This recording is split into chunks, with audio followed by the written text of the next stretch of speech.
right. Do you have a microphone there?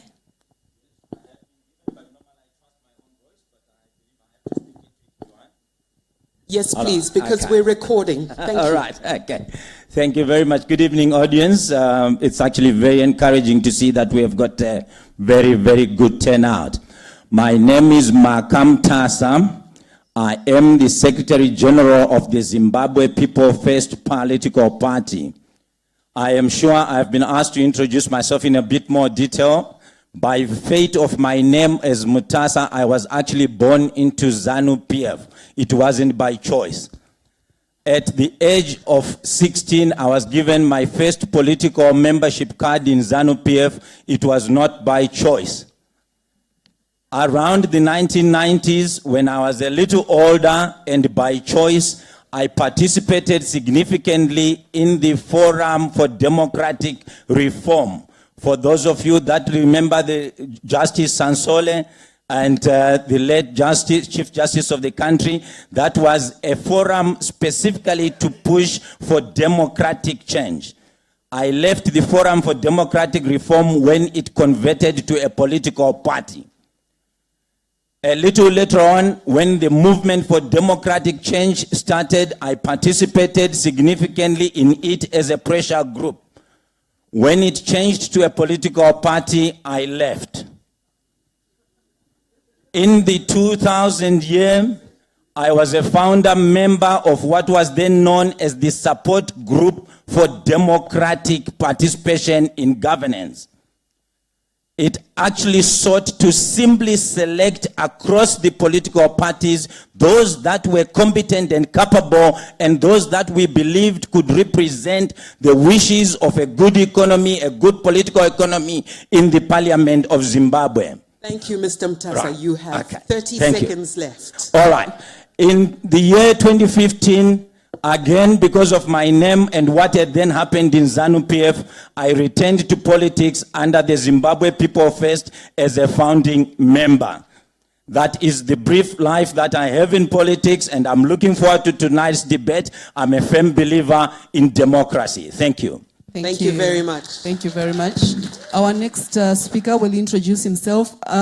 Let's try to keep to the time, so we want to pack in as much as we can in the 2 hours that we have for this session. So let's be brief in our introductions. Thank you, Violet. Thank you, Bella. Good evening, ladies and gentlemen. My name is Trust Chikoora, and I am Secretary General of Renewal Democrats of Zimbabwe, RDZ, which is a member of the Coalition of Democrats, CODE. It is good to be here tonight at this inaugural election debate.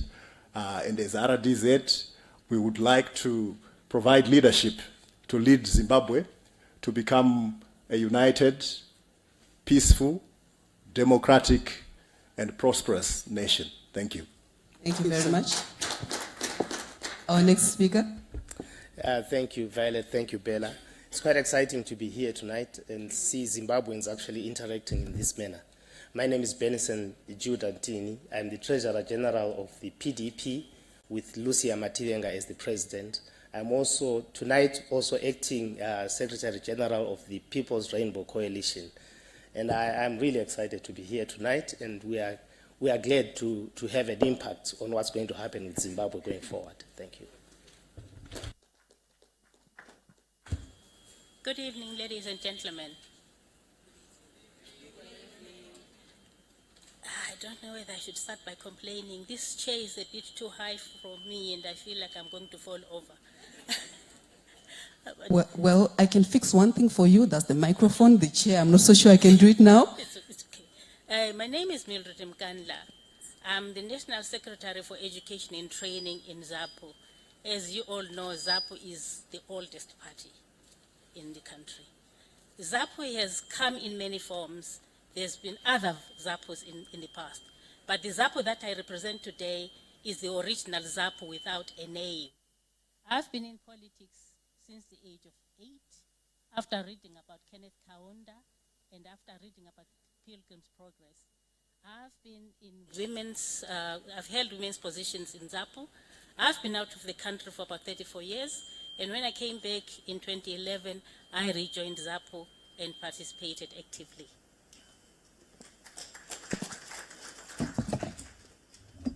Thank you very much, ma'am. Let's move right along to the next speaker. Thank you. Good evening, everybody. My name is Harrison Mudzuri, representing PDP led by President Tendai Biti, and we are also a member of the MDC Alliance. I thank you. Thank you very much, ma'am. Good evening, everyone. My name is Ellen Shiriedenga. I'm from the Movement for Democratic Change led by Professor Washman Ncube. My position in the party is the National Director for Planning, Strategy and Implementation. Formerly, I was Director of Elections at national level. And then before then, I was the MDC Secretary General for the Youth, even before the split.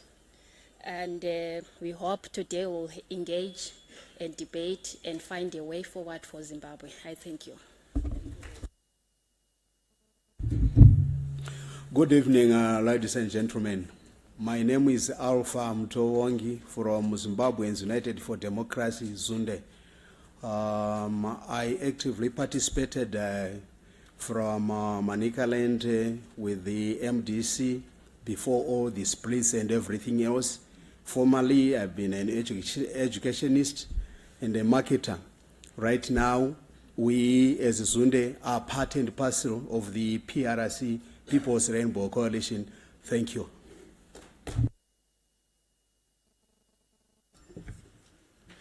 Good evening, everyone. My name is Madhuk Chivasa. I'm from NCA, National Constitutional Assembly. I'm the national administrator of that political party, and by that virtue of being the national administrator, I'm also the spokesperson. Our president is Professor Lavo Madhuk, who is also our presidential candidate. We're looking forward to a good debate. Thank you.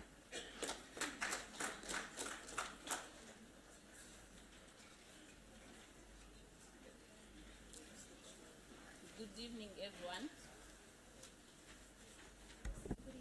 Good evening, everyone. My name is Melania Makumbe, and I'm from Koba in Gweru. I'm here representing Build Zimbabwe Alliance. I'm a member of the National Executive Committee of Build Zimbabwe Alliance. Maybe a brief background about Build Zimbabwe Alliance. We started off as a civic movement advocating for political change in Zimbabwe. Then we realized that no one could do for us what we wanted to done in Zimbabwe. Then we formed a political party in the year 2016 with Dr. Noah Manyika as our convener, and he is our presidential candidate in the upcoming elections. Thank you.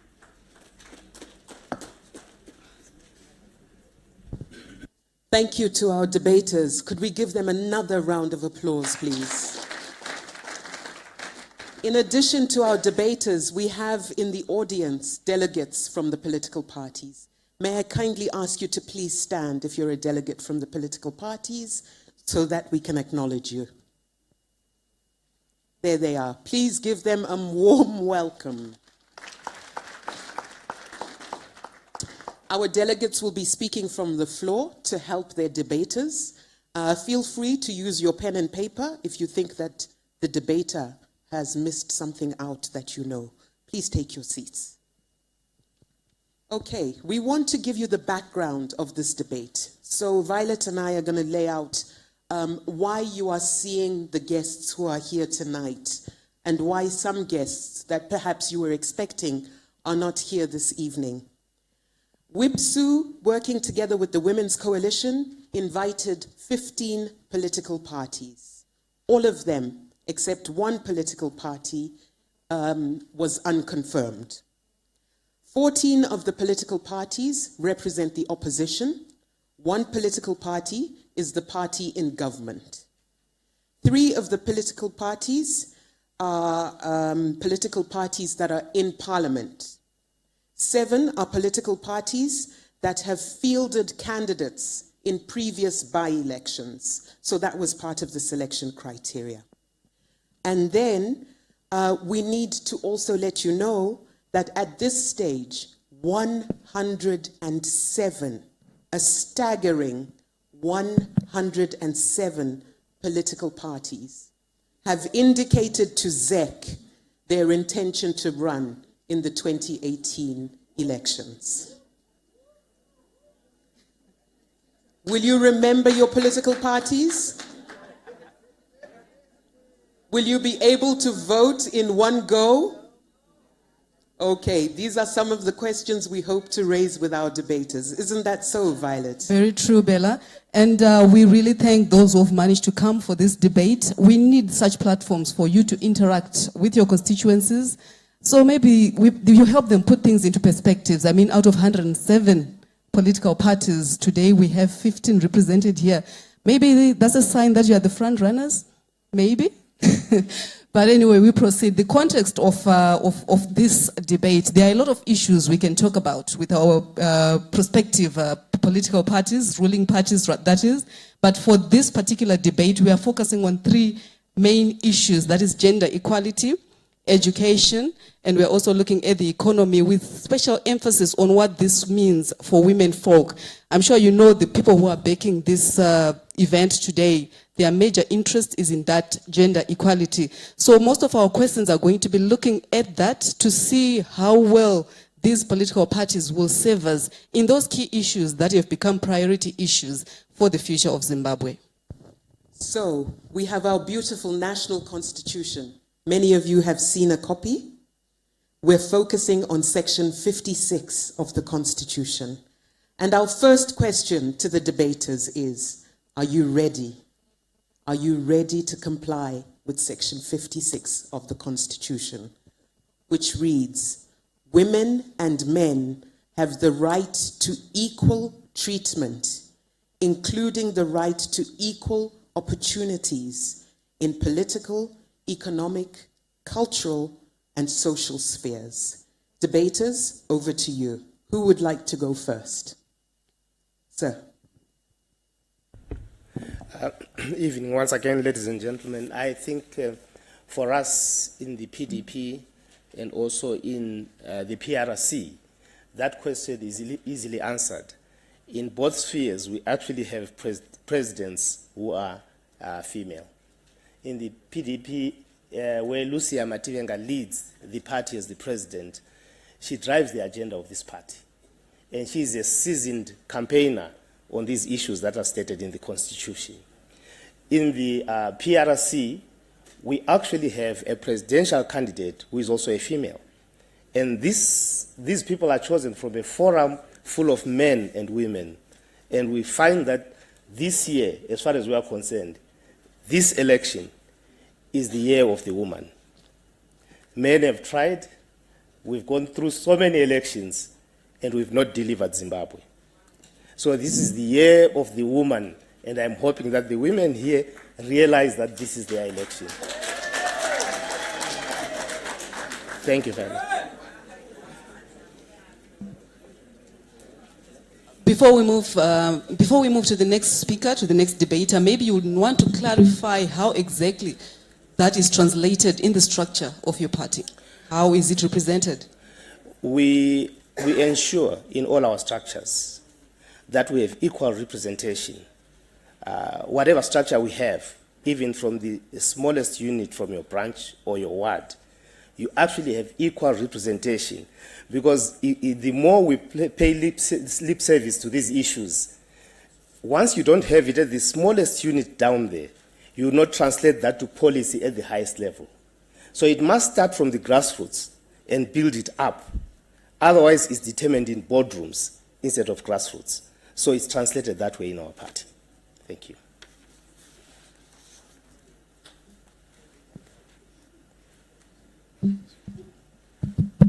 Thank you, Bella. For us, gender mainstreaming is very important. And we have a policy within RRDZ and even within CODE as a coalition that as we go even for elections, we have to mainstream gender. So for women and youth and the disabled, the policy is such that if there is more than one candidate contesting any elected position, the preference goes with those groups. So the women, the youth, and the disabled will be able to be considered under that policy. And we are going to strive to achieve a fair balance in terms of our representatives for all elected positions. We also recognize that where we are coming from as a society, women have been disadvantaged.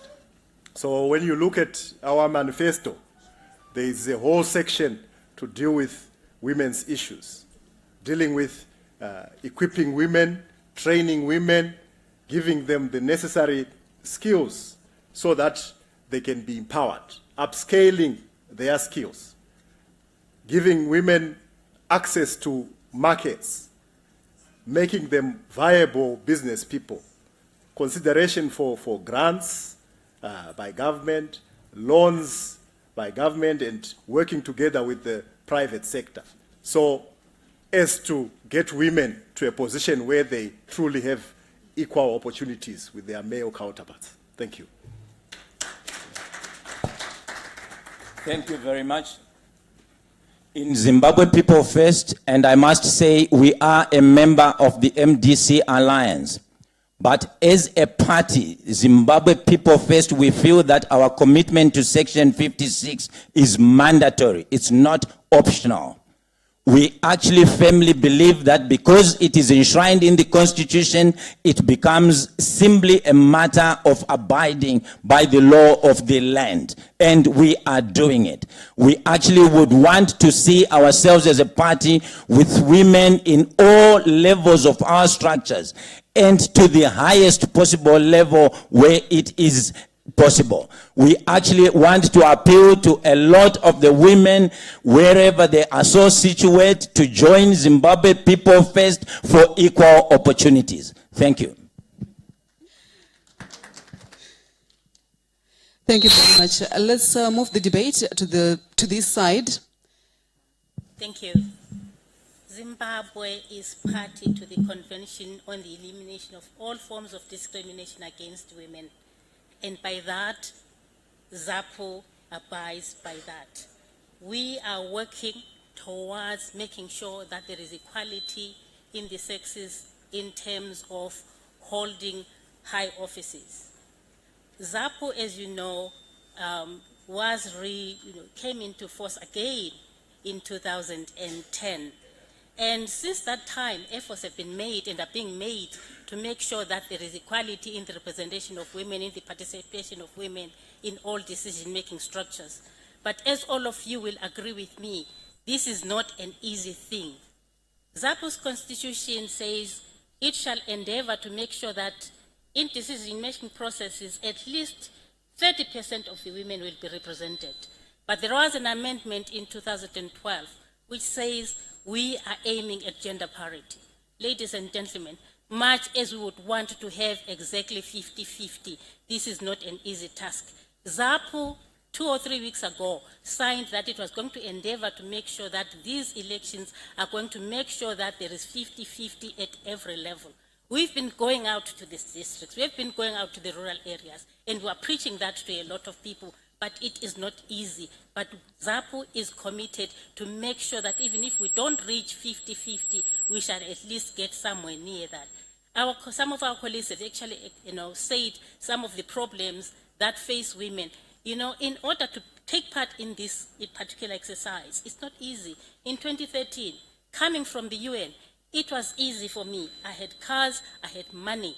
But to make sure that every woman is able to do that is not going to be an easy task. We are still trying as ZAPO to make sure that that happens. We may not reach the 50-50, but at the end of the day, we are hoping that one day we shall get there. We shall keep climbing. Thank you very much, ZAPO. PDP, what resources are you putting on the table for your party to bring forward 50% women for the forthcoming elections?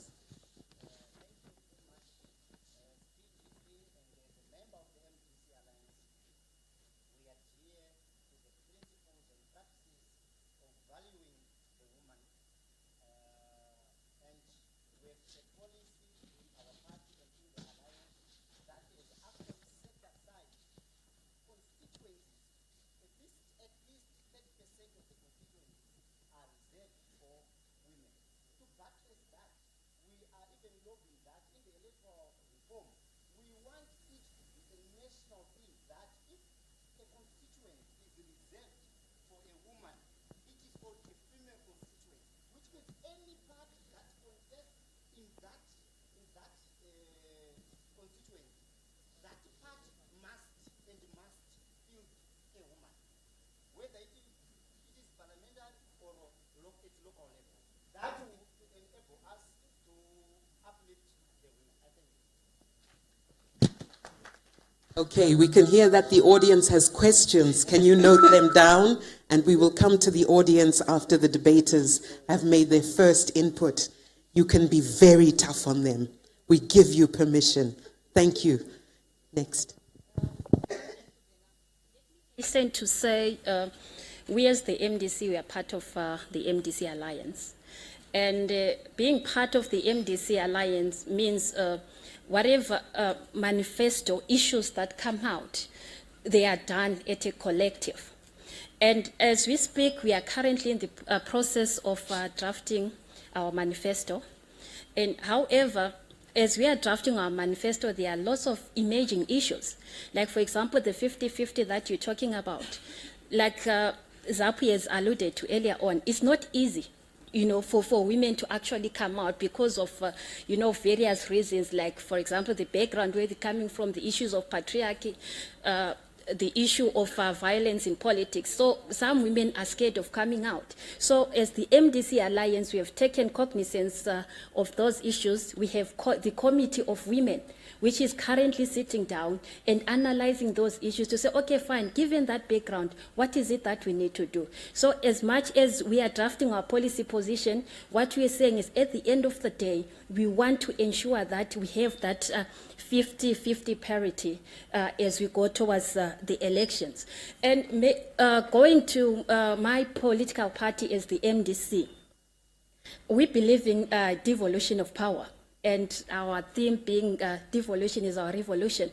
So by devolution, we say that we want to decentralize the power dynamics. And when talking of power dynamics, we're also talking about women. Because women all along, we have been overwhelmed because of the patriarchal society that we exist in. We're saying devolution should start at home. Devolution should start within our families to say women are given the powers to make decisions. And we also believe that charity begins at home. We have been having these problems to say even in our structures, the representation of women is very minimal. So we came up with our 30% gender quota, but we have realized that in some instances, like for example in rural constituencies, it's we have that quota, but we feel we endeavor to go further. But then in urban setups, we have exceeded that quota. I know for a fact in Bulawayo, for instance, at provincial level, we talk of about 52% women in the provincial executives and districts. So it's not an easy road, but we're getting there. Thank you. Thank you very much. A gentle reminder again to the audience. If we have something that we seriously disagree with that is being presented, could we wait until the time when we can really ask the questions directly? I could feel some murmurings happening this side. Please, let's just respect them as they are speaking. Let's move on to Zunde. Oh, thank you very much. We at Zunde, we uphold the concept of human equality. We are no longer calling these guys women or men. What we are saying is we are talking of their capabilities. All what we are doing right now is to try and wipe the fear that is in them, probably the inferiority that is hindering our ladies to get into politics. And from our party, we have a vice president who is a woman. And we, as I have alluded earlier on, that we are part and parcel of the PRC, People's Rainbow Coalition. It actually shows that we also respect the gender equality, because our presidential candidate at the People's Rainbow Coalition is Mai Mujuru, who is a woman. We have said these women must set a pace for men. Men have been lying to Zimbabweans for so long, and they've produced nothing. We are saying mothers are better percent, for they are the people who actually know the labor pains And men, they just put their egg and they ignore. So our concept today is we are trying by all means to have and fix a policy whereby men will respect ladies and give and elevate them to the highest level, whichever they would think. And we are saying the sky is the limit. Thank you. Thank you very much. National Constitutional Assembly, Well, but thank it's you. the Constitution. Thank you for that introduction. From the NCA, I think we are the most consistent organization in terms of advocating for equality between men and women.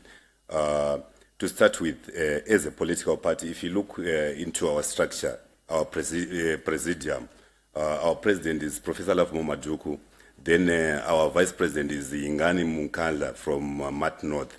So our presidium just consists of 2 people, one of which is male and one is female.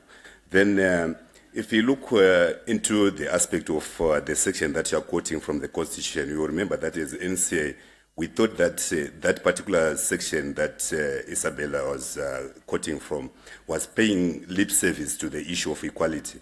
Why? Because we thought that the law was supposed to be clear.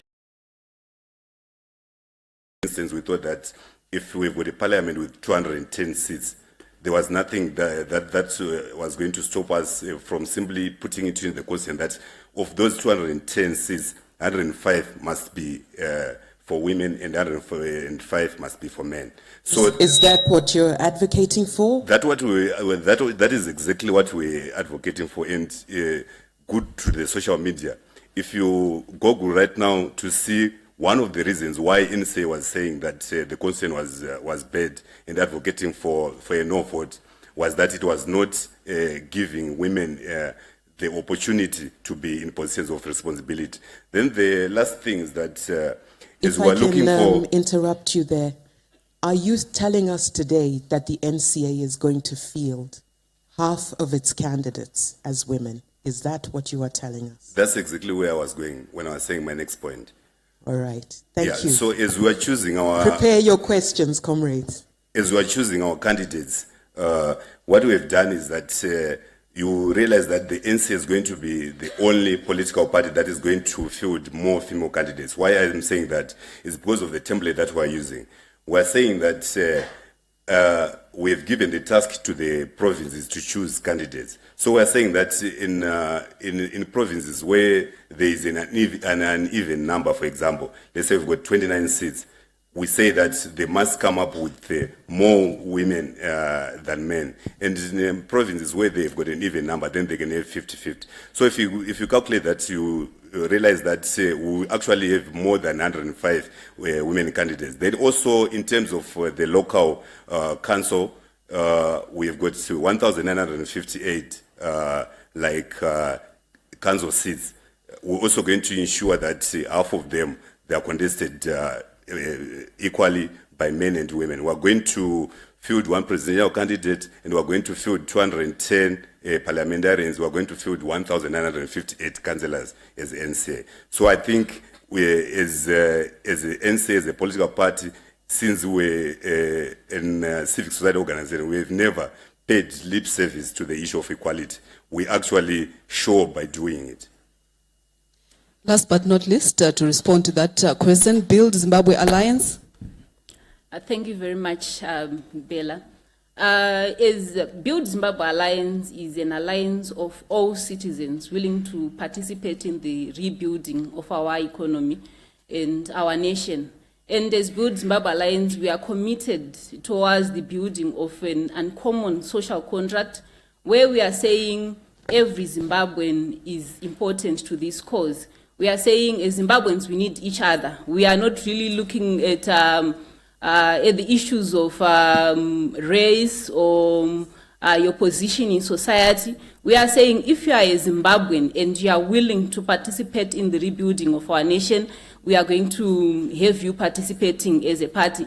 And moreover, as Build Zimbabwe Alliance, we are fielding female candidates. I'm contesting for a seat in the parliament, and I'm just 30 years old. This is my first time in politics. But what made me feel very comfortable with Build Zimbabwe Alliance is that It is a party that is not sacrificing its leadership selection criteria over things to do with party loyalty or things to do with length of tenure in the political party or things to do with your position in the society. But it's instead offering a platform for all Zimbabweans who would want to participate. So it's kind of a leadership incubator where we are offering every Zimbabwean a platform. And Build Zimbabwe Alliance is a P210 program where they train their candidates so that they can be able to represent the constituencies appropriately. So I can say, as Build Zimbabwe Alliance, we are really working towards having women equally participating, and we are saying all the women who are coming up front and who are willing to participate, even though they do not have experience, we take them in, we offer them training, we make sure that they become competent in whatever they would want to do. Thank you. Thank you very much, debaters. Let's give them a round of applause for the first round of questions. We're going to invite the delegates to come and stand behind their debaters and perhaps guide them in answering some of the questions from the floor. Candidates, can you please welcome your delegates to stand by your shoulders? Please welcome your delegates. Okay.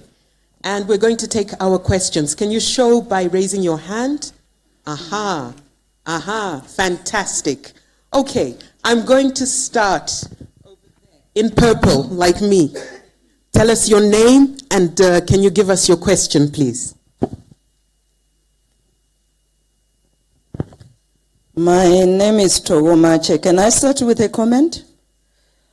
In 1997, SADC declarations pointed us to 30%, 1997. In 2005, SADC had the gender parity of 50-50. So any party sitting here today that is telling me that they are at 30%, I'm not with them. And any party that is struggling with 50% because my husband doesn't allow me to stand, I'm not interested. Because they should recognize that, yes, I might be Mrs. So-and-so, but guess what?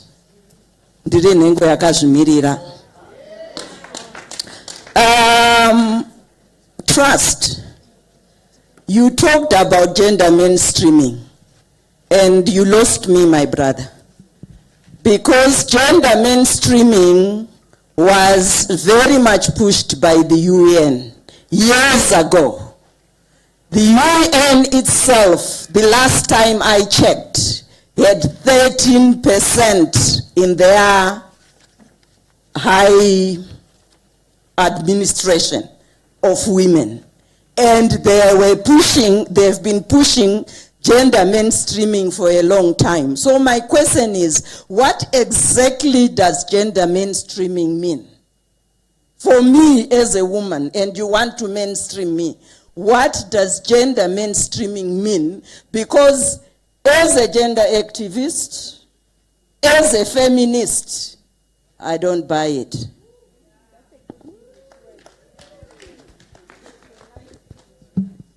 Delegates, debaters, you can talk to each other. You have a few minutes to chat with each other about how you're going to answer. 50-50, Section 56 is enforceable as law. I thank you very much.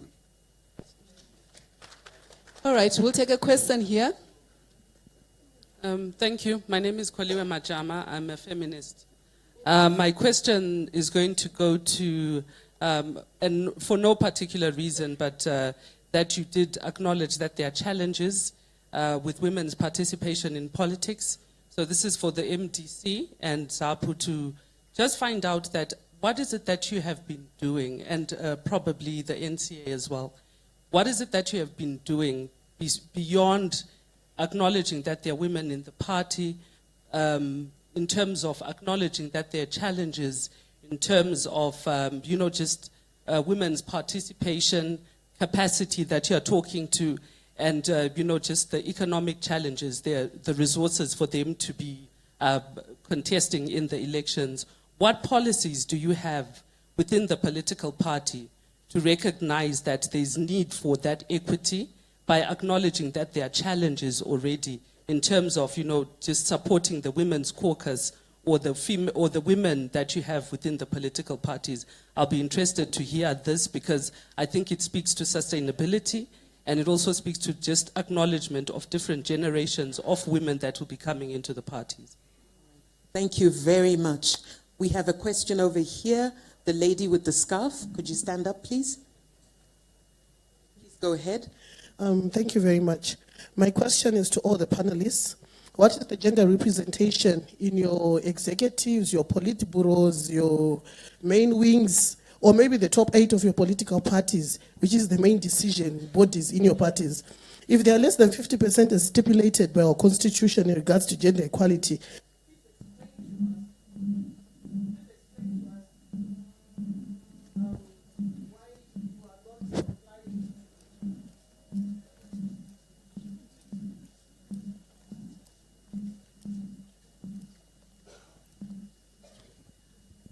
okay, please explain to us why you're not complying to the constitution of this land, which is supposed to be the supreme law of this land, and how can we trust you to vote for you when you cannot comply to a constitutional provision of this country in the 2018 harmonized election? And are you also going to present a zebra listing of candidates to ZEC for 2018 elections? And to Ms. Tintini, you spoke about having a female president, and I am sorry to say this, but I noted that the PRC executive has got less than 5 women and 15 men. That does not equate to 50-50 gender representation. All right, thank you. Thank you for 6 questions, I think. Audience, let's share. Question from here. The lady in the red scarf. Thank you very much. My name is Neta Hishono. I'm from Windhoek, Namibia.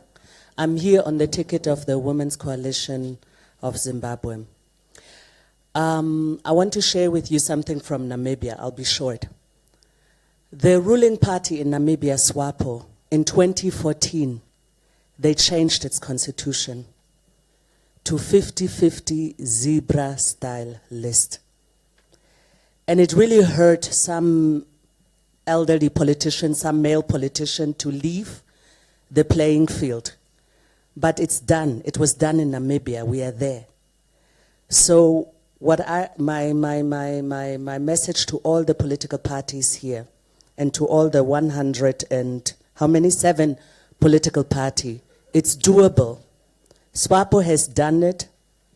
So I don't know if we are now the leaders in SADC, but we have now about 40% presentation of women in parliament, because SWAPO didn't get all the seats, but most of the seats. But it was done. And it was done not just 50-50, it was done 50-50 zebra-style list. It's doable. What will you do? Will you follow? Thank you.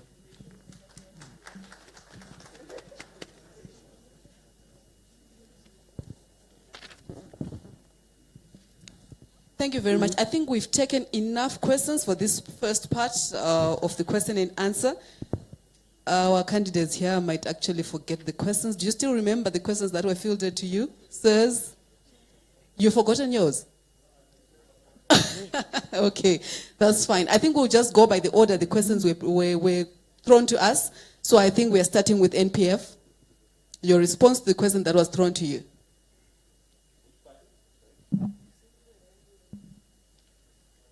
Zimbabwe people first. Sorry, Zimbabwe people first. Right, okay. Thank you very much. I think the questions are very candid and very direct and very welcome. I would just like to make a few comments on as many of them as I can. The first one, it's actually perhaps unfortunate that we get too technical and we use highly, sort of technical terms in talking of gender mainstreaming and things like that. I think we must bring it down to basics, and we must simply say, what have you done to put women into your structures? Or what have you done to give equal opportunities to women in your political parties? And as Zimbabwe People First, and as we will again champion at the MDC Alliance level, we have that total commitment. And where we have got the capable ladies in our structures, we will give them preference over the men that are of equal capacity. Our executive at Zimbabwe People First at the moment, our topmost structure has got 8 positions, and exactly at this point in time, we have got 4 women in that top echelon, and we have got 4 men as well to make our number in the topmost sort of presidium and executive that we have. It's unfortunate that the gentleman, who spoke about violence, perhaps, right, has not been able to enunciate and give us the candid examples of what he actually means by there being more violence in the MDC alliance than there is in the ZANU-PF party or in the country as a whole. Because sometimes when we come to gatherings like this and we make statements without substantiating them, we actually give the wrong impression, or we give the false impression that there is something else that that the rest of the group or the rest of the audience does not know. If it is in reference to a few skirmishes that have occurred in the MDCT party, I am not in a position to answer for them, because that is to a particular political party that should have been represented here. But as the alliance, our policy is non-violence.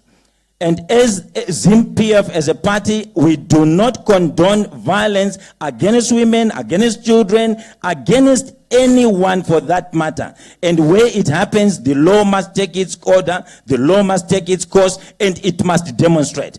Insofar as the new dispensation is concerned, I would have actually loved to see the new dispensation, as the gentleman so calls it, to publicly condemn violence in any form and to publicly use the police law and order enforcement to actually show and demonstrate to the country that we are in a new dispensation. At this point, I don't believe that it has actually been demonstrated. In terms of the 50-50 possibilities, and I welcome the comment by the lady from Namibia, yes, it is very possible. It is all about political will. Ladies and gentlemen, let's not fool ourselves. If it could be done by Thomas Sankara in Burkina Faso in the early 80s, right, long before we talk of the SADC declarations, Thomas Sankara had been able to do it, and he's actually one of the most advanced politicians that would have actually graced Africa had he lived. We can go again and look at the Rwandese example. Paul Kagame has done it. Much as his human rights record may not be the best, but in terms of representation and in terms of numbers, he has done it. So it is all about political will, ladies and gentlemen. It can be done. Thank you very much. Thank you, Mr. Mtasa. Could you please hand the microphone to your delegates? Okay. We would like your delegates to also contribute to the answers so that we know that the party is speaking coherently. Thank you. Ladies, sorry to put you under the spotlight. It's not being mean. We are just very keen to hear your thoughts. My name is Mrs. Muti, Vongai Muti, and I am the Treasury General for Zimbabwe People First. I want to tell you that it's possible for a woman to be in a powerful position or in a top position in any organization. All you need to do is you need the will, you need the political will to be in that position. If you want to do it, I tell you women, it is possible. No matter what happens, and I understand there are issues of violence, there are issues of discrimination, but it's something that we can work towards, work against, and it doesn't have to be a stumbling block against what we want to do. It's possible. Good evening, ladies and gentlemen. My name is Ms. Sanga, and I'm with Zimbabwe People First. I just want to comment on the issue of women representation. I think it's not so much about maybe the policies that are put in place. We women are undoing ourselves. Women are not willing to take part in powerful positions. That's my comment. I am a newcomer in politics.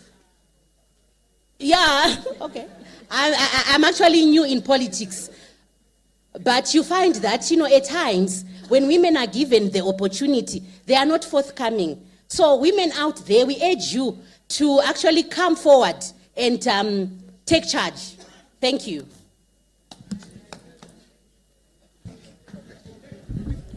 Thank you for that. Thank you. Thank you. I will answer the specific question that I was given by my friend Toko here. Obviously, Toko is a better gender expert than myself. So I can't argue about terminology.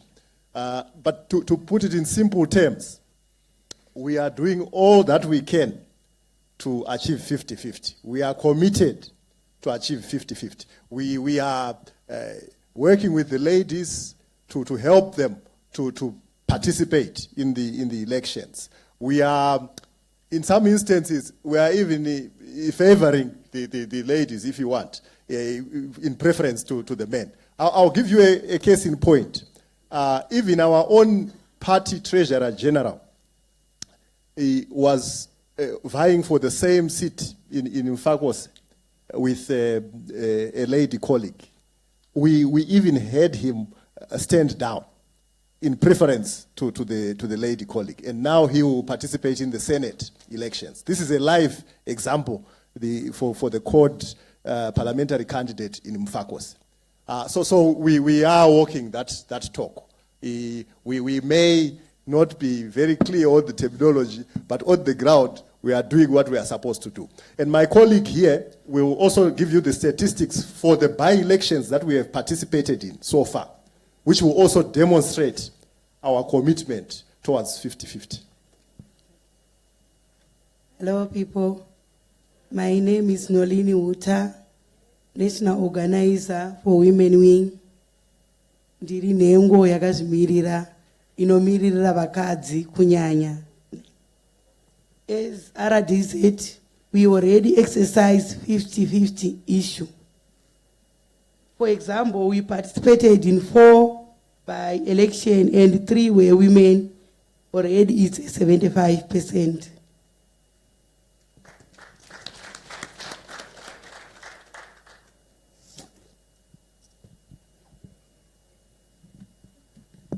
Thank you. Let me start with, I think that's the question that was directed at me by Linda, who used to be in my party, and as a leader in that party, as a woman too. Coming from the PDP perspective, the one that is led by Lucia Mativenga, we actually do respect the leadership of women. She would confirm that in the PDP itself, we exceeded the 50% mark. Now, with coalitions, when you go into coalitions, there are culture issues that you need to start addressing when you go. You are now bringing together people from different persuasions and people who have come from backgrounds that were not like democratic backgrounds. I hope the people here understand what I'm talking about. People who have come from backgrounds where there was patriarchy. You are now dealing with people like that in a coalition, building a coalition to bring them to the level that we should be at. Now, the interesting thing that maybe we will address later, we are not yet addressing, is the statistics we are finding of the registered voters in this country. Anyone who is struggling with 50% for women, let me remind you, 55% of them, as of the last record I checked, are registered voters right now. So what's going to happen is, if you are still struggling with the 50% that's in the Constitution, the people that will vote, that have registered, are above that mark already. And you look at men, when you look at men, I think we are ranging around 45% of registered voters.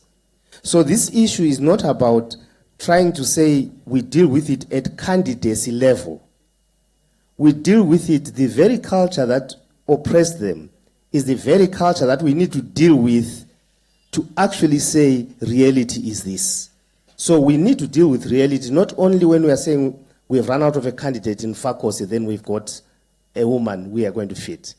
Can we interrupt you, sir?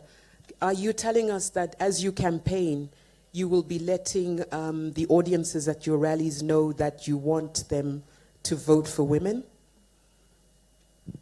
Any party that sits here tonight and is not actually addressing in that direction is said to be losing the election. Because the majority of your voters are the women, then the youth. And if we are addressing any rallies and we're just sloganeering and not addressing the real issues on the ground, women must be candidates, not because we're trying to fill in vacancies, but they must be candidates because they hold the majority vote right now. I don't know if I left something else here. Thank you.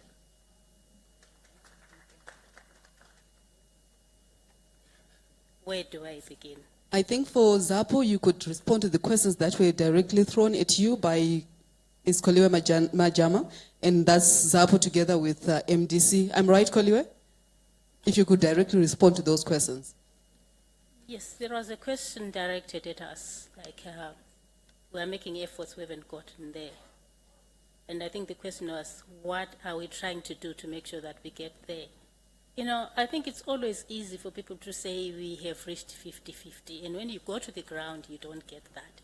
So the reason why we said we're trying to get there is to be realistic, so that if you come around and say, Mrs. Mkandla, where are the women? I'll be able to say wherever they are. In 2013, ZAPO had only one woman in the presidium. And since that time, efforts have been made, and even in the national executive, I think there are about 3 or 4 women. Since that time, we've made efforts to ensure that at least we have more women in the presidium. We're just working on that right now. We had a vice president who left, and I'm sure if you've been looking at the papers, you've seen that we've merged with PTZ. And Barbara Nyagomo has become our vice president. And we are making efforts, we're making conversations, we are meeting with women leaders, we are meeting with communities and encouraging them to make sure that women participate and they vote for women. We have a slogan where we say, it can be done, it will be done, we will make it happen. And women are really holding on to that. You know, the reason why there are fewer women as far as we're concerned is because of the resources. I know the parties that are in the government receive some money. Some of our political parties don't receive that, so all the resources have to come from your pocket. For men, it is a little bit easier for them to get those resources, but for women, it really is a great challenge. Some of our women have gotten together right now to help each other to raise the money for transportation, for their regalia, for their cars and all sorts of things. So at least we're trying to get there. We are actually getting there. It may be slow, but we're definitely getting there. Just look around. Somebody said we've got 107 political parties. If you look at the leadership of all those political parties, what percentage do they form in terms of gender parity? What do they form? For those who are saying they're getting there at gender parity, what percentage does that form? And the main reason really that I've said before is because of the resources and the cultural dictates. A lot of women find it very, very difficult to raise to positions of influence because the mother-in-law will be saying you can't do this, and somebody else will be saying you can't. The chief will say you cannot do that. So some of those things are making it very, very difficult for women to participate in politics. We must try, and that's what we're trying to do, to make situations conducive for women's participation. In our party, for instance, it is difficult for women to come to meetings because there's no childcare. We have actually started, whenever there are meetings, to make sure that we organize for the participation of the mothers who have got small children by making sure that there is a provision for somebody who is going to look after the children whilst they participate. I am here, I arrived from Bulawayo today. Can you imagine if I was a mother, a mother who was breastfeeding, would I have been able to get here? Things are very, very difficult, particularly for the younger woman. I'm 72 myself and I can go wherever I can. But the younger women who are still having children, it is an uphill struggle. And it is those young women that we want to be in the leadership positions, and they cannot do that, considering the political and the economic situation that we find ourselves in. Thank you for that very honest answer. I think we can interject, can't we, Violet? Yes, I think ask some of our first-time voters. Anybody who's registered for the first time to vote, can you show us your hands? Yeah? There's a sister here. We want to hear from you. Are young women having a hard time getting into political parties? No?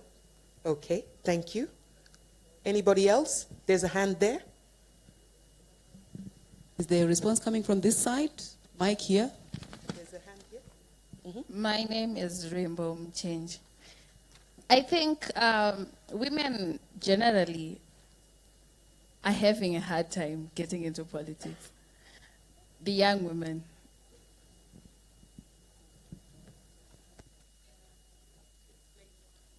Imbo? I think we cannot run away from the patriarchal nature of our society. The way men and women alike look at women in politics is an anomaly. I think the patriarchal nature of our society is really, it inhibits the way women would want to participate in politics. My name is Trust Ruoko, a first-time voter also. It's a pity that most of the young women have been colonized with social media platforms like Instagram. They don't know what is really happening in the nation. So it is a pity that they are not participating in politics. They are participating in the social media platforms.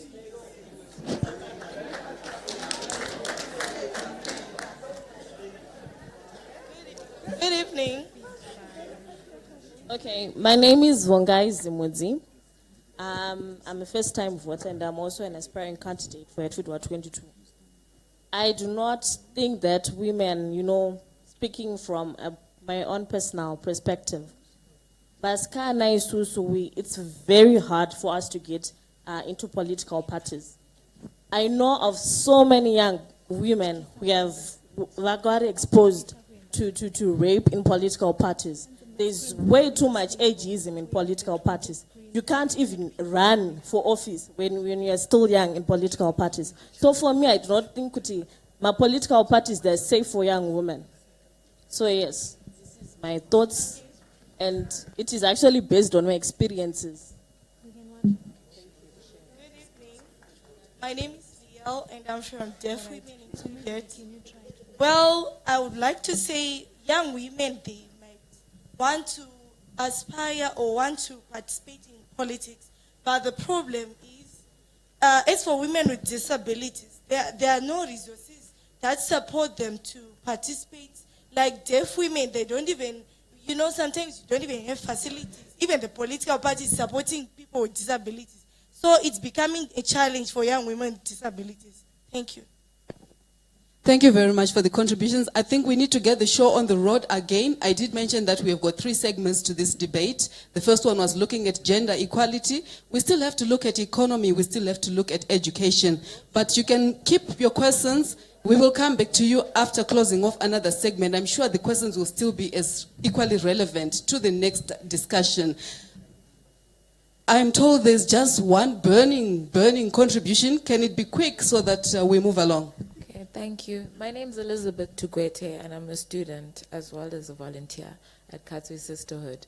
And I just want to address the brother who just made a comment about social media and how that seems to be what women, young women, are up to.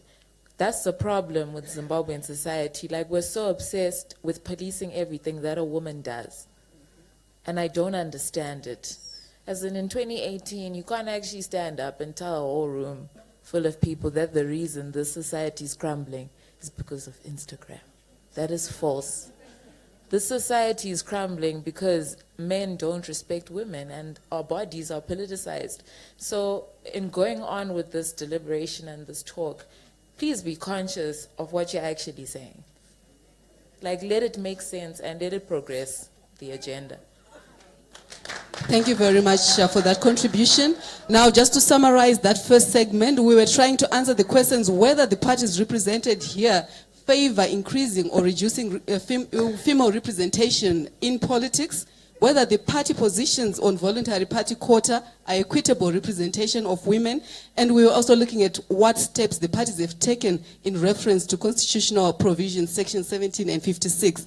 And we also wanted to explore how they are making the environment, the political environment, conducive for female participation.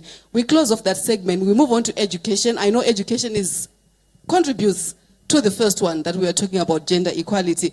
But moving along, the question that we are now responding to, our party representatives up there, we are looking at what your party is going to do to make sure that girls remain in school, they don't drop out, and they've got equal opportunities to further their education where there are choices to be made, whether it's going to be a boy or a girl. What are your party positions in reference to girls' education? We'll just start from the same side we started earlier, or you want to reverse now?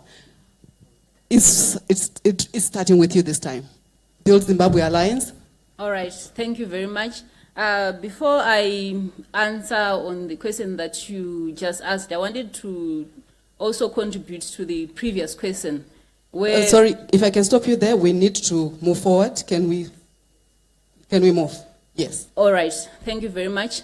Our manifesto is divided into a 10-point plan, and one of our plan, which is plan number 5, yes, it's on emphasis that we are going to make it a policy that we are going to empower women and the girl child. We actually have a plan to launch a program that is known as the Pathway Out of Poverty, where we are going to prioritize the education of the girl child. So what we are going to do with that plan, we are going to actually fund the education of that girl child who is disadvantaged, and that girl child who has no resources to continue with education. Thank you. Thank you very much. Let's move. The next representative. Girl child education. How is it high on your priority list as a party? Okay, thank you. From the NCA perspective, in terms of education, I just want the audience here to understand that we are a social democratic party. What that means, it might look so complicated in terms of the jargon, but if you are calling yourself a social democrat or a social democratic party, you are simply saying that the state must use its resources to ensure that the minimum average person is also able to access important facilities such as health and education. So our position is that education is supposed to be for free from grade 1 up to university level. We're saying that parents must cater for their children at ECD level and at preschool level. Once your child has passed those 2 stages, which are the first crucial stages, it means that the government itself should take it upon themselves to ensure that everyone receives education for free. This is quite possible because if you look at our country, we've got a lot of resources that we have. So it just needs a committed government. And the assurance that is there is that an NCA government is assuring Zimbabweans that education must not be for sale. Because if you are born poor, if you are born from a poor parent, you should also you should be able to excel. So to us, it's not about the girl child or the boy child. It's just that the facility in terms of education must just be for free. Thank you very much. So the take home there is your party advocates free education for all. Yeah. Thank you. We move right along. Zunde. Thank you very much. According to our manifesto, we are saying from primary level, probably to Form 4, education must be free, especially to mainline schools. I mean government schools or council schools. If somebody would prefer for private school, then parents should cater for that. But what we are also saying is when somebody is proceeding with his or her education, then the government must chip in and give some grants or some loans to those students so that when they complete their education, they must be able to pay back to the government so that the resources won't be emptied. But according to the situation right now, as we are looking at it, it is our pain and our sympathy as we're moving around to especially universities where female students are opting to sell their bodies in exchange for money and everything else because of the desperation they have and the poverty they have. So according to our constitution and our policy, education must be assisted wherever is possible by the government and other wings that can be of great use and help. Thank you. Thank you very much. MDC? Thank you. As the MDC, our starting point is to look at the disparities with regards to which were brought about the traditional education system in the country, which disadvantaged the girl child. So we feel there's a gap. Some that were born during the 80s or 70s that did not have access to education. We feel this is still the opportunity, as much as we're focusing on the girl child, but there are also adults that were disadvantaged. So our policy, we're also looking at the issue of adult education as an important issue as well. And then most importantly, we're looking at the infrastructure as well. How many schools do we have? And the distance, the walking distance that our children, our girls have to move when they go to school. You realize that some schools are maybe 10 kilometers away, 15 kilometers away, and it becomes difficult for those girls to go to school. And some end up residing in places nearer the school which are unsafe. So as the MDC, we're looking at the issue of infrastructure, making sure that there are adequate schools and schools that are in proximity to communities. And also we're looking at the curriculum itself. How sustainable is this curriculum in terms of developing our girls?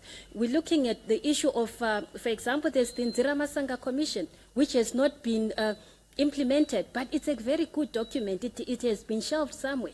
We're looking at tech-folk education.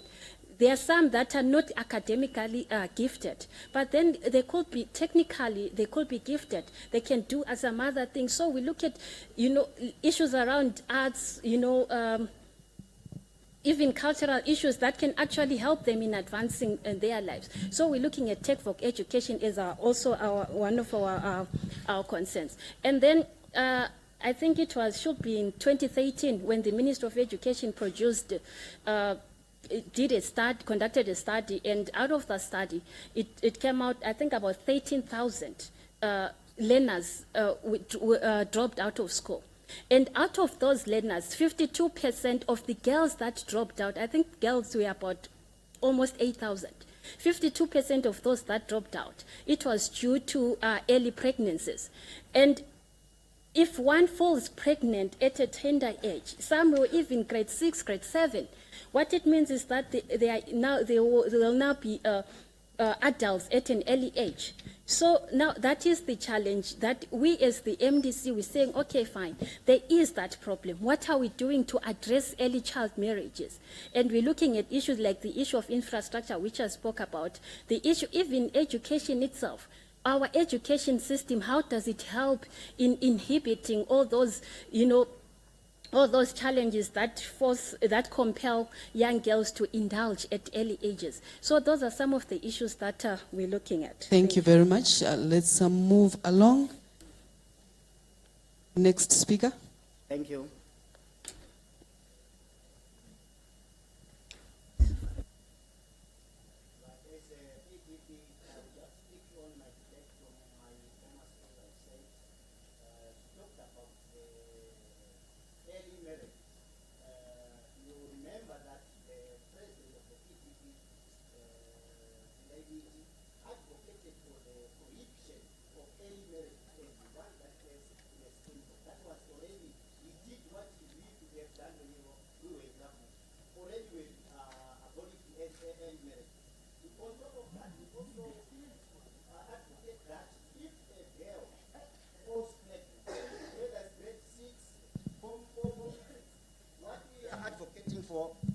What we are advocating for is that after the girl child has given birth, she should be allowed unconditionally to rejoin the education system and complete studies.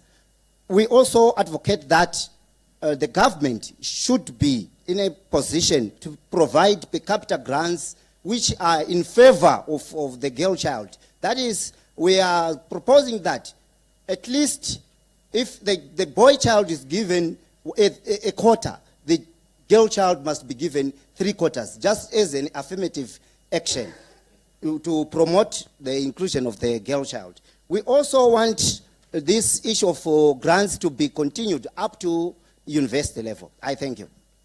Thank you very much. Now the ZAPU position on the same issue. Thank you very much. I think I concur with most of the speakers. There is an old adage which says, you educate a man, you only educate one person, but you educate a woman, you educate the whole nation. ZAPU is committed to making sure that the girl child receives as much education as the boy child does. When we go out, particularly to the rural areas, we have been howling, and literally howling, and talking to our traditional leaders, to our parents, and saying, please educate your girl child in as much as you want to educate your boy child. There's less of that now, where a situation would be that if we have got 2 children, only the boy would go to school. I'm very happy that at least I think we've moved on a little bit in terms of that. My colleagues have mentioned quite a number of issues, and I don't think I need to add to any of that, except in terms of the fact that, they are talking about infrastructure, and most of the cases they are talking about the school facilities. What is often missing is, is the issue of sanitation. All of you know what happens to a girl child from the ages of 12 upwards. Every month, the girl child has to go through a certain process. And a lot of our schools, particularly rural schools, don't have running water. They don't have proper toilets. And what does that mean? It actually means that the girl child will lose at least 5 days every month. And how does she perform? How does she compare with her male counterpart at the end of the year when it comes to examinations? ZAPU is very committed to making sure that schools are properly provided with water and sanitation. What we're also trying to do is to educate, educate a lot of people in terms of the reason why the girl child should be educated. I think somebody who has said, I think it's a Brazilian, who said, I can read and now I can control the world. And I think that should not only be given to men, but to the girl child as well. We are making every effort to make sure that our girl children go as far as they can. And our policy would be, starting at the very early learning process, ensure that people that are really worried during registration, to make sure that at least girls are registered almost in same, if we are going to get our parity that we are talking about, from that very early age. When the registration process takes place, we should ensure that as many girls as boys, are registered in the schools right up to tertiary education. Thank you. Thank you very much, ZAPU. Debaters, ZAPU has thrown our final challenge of the day on the table. Are you going to be the kind of political parties that give girls free support for menstrual health? A simple yes-no answer for the final round of the great debate. Can we have your answers, please, from this corner all the way to the end? Simple yes-no answer. Yes. Yes, we'll do that.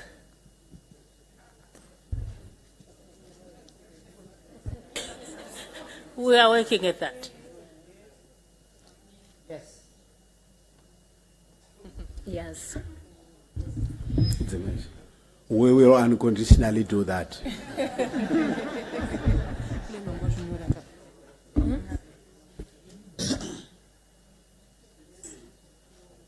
Yeah, the mic is not working. Okay, of course it's a yes. Yes, we will do that. And so there is something you can hold your politicians to in this campaign. Ladies and gentlemen, this has been the very first 2018 election debate, her debate. These are your candidates. They represent 9 out of the 107 political parties. that have put forward their indication to ZEC that they will be running in the forthcoming elections. Unfortunately, we're out of time, so this is the end of the debate for today. Can you please give them a resounding round of applause?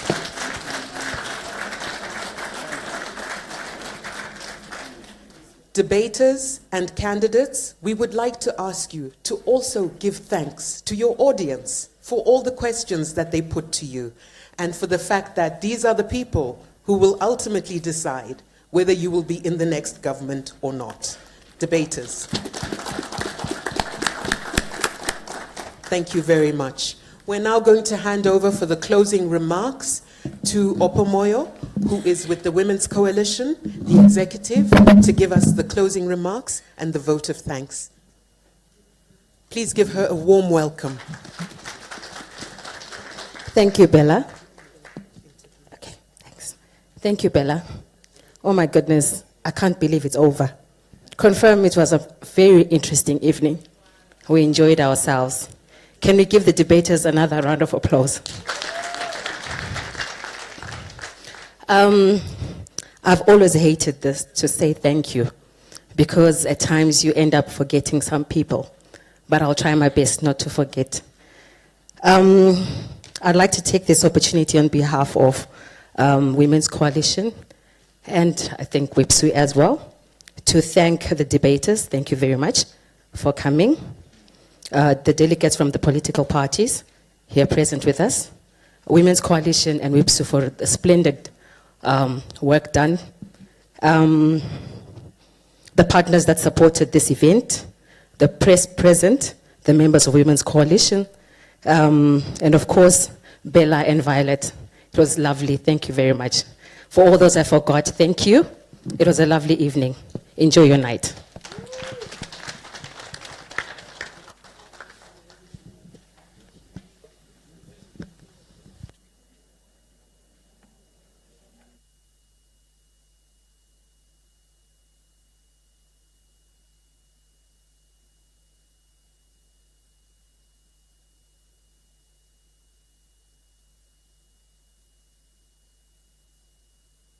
Here. Sorry, thank you. Can the members of the press please proceed to the press briefing room?